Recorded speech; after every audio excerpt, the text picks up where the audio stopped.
Sophia, a dancer, teacher, movement coach, and a very big anatomy nerd.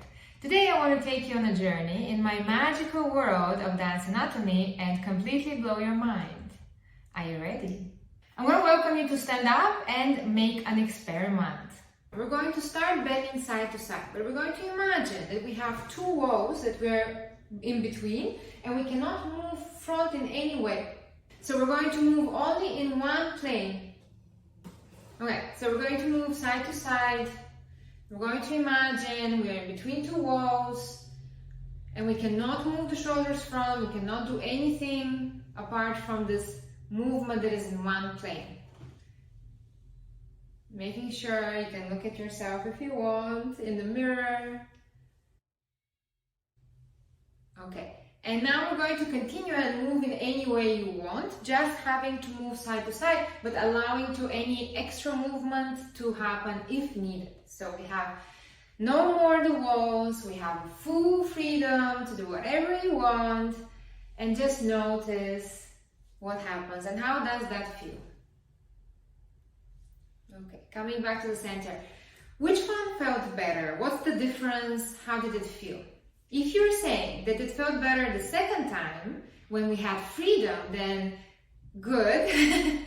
I want to explain to you why exactly this happens. When we have a lateral flexion, this is called a lateral flexion, we have a little bit of a rotation happening, completely anatomically natural. Here is why this is happening. In a paper on the mechanics of the spine in 1903, Louvet stated that a curved rod will rotate when bent laterally, and when rotated, it will laterally flex. What does that mean? And let me prove it to you practically. I have prepared this very cool rod for you that will clearly show you what that means. We have these two colors, which will clearly show you when there is a rotation during lateral flexion. First, we're going to do a straight rod. So here, my rod is more or less straight. And I'm going to basically laterally flex it. That means bending to the side. I'm going to take it, I'm going to bend it to the side. Can you see that the colors are still looking at you straight? There is no rotation. I'm going to do it again. Yep. Same on the other side. So if I curve this now, and I have a curved one, I take this same one, you can see the colors, and I just laterally flex it, you're going to see a rotation. Can you see the rotation? Now it's looking this way, right? There is a little bit of, it's not looking at you straight. There is a little bit of rotation on the upper part. So it's slight, but it's there. I'm going to do it again, this side.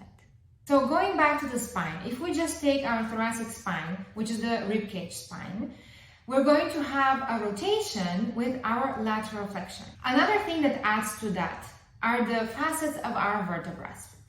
A little bit of a quick announcement. What is a facet? Basically, these are these joints here on each side of our vertebrae.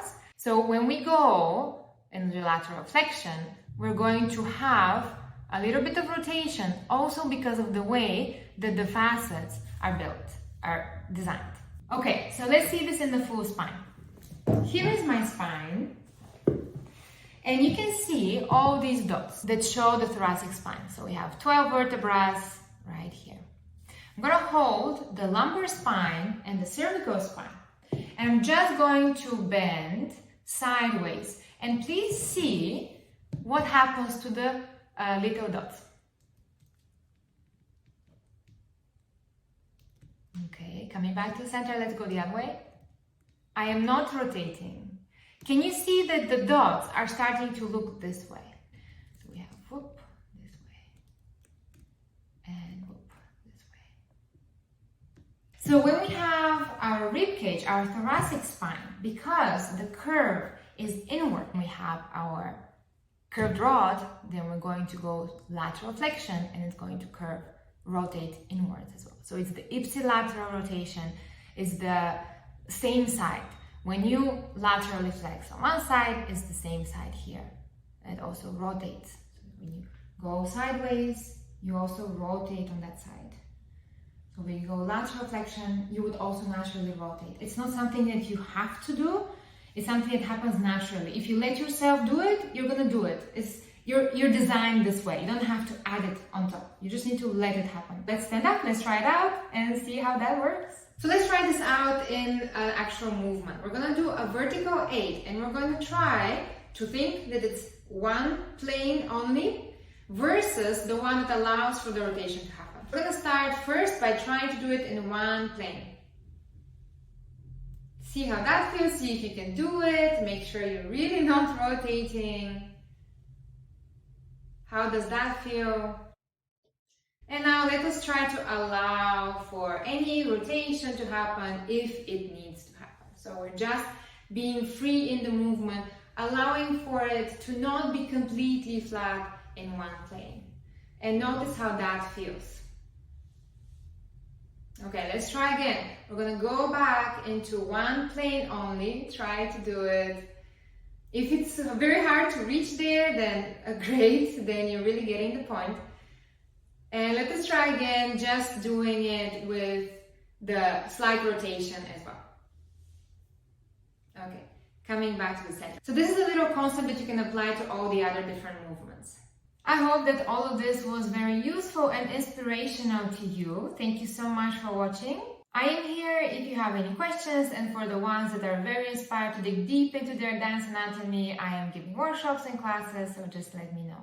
And I will leave you the following question to reflect on. Can you completely understand and explain a movement if you cannot embody it completely?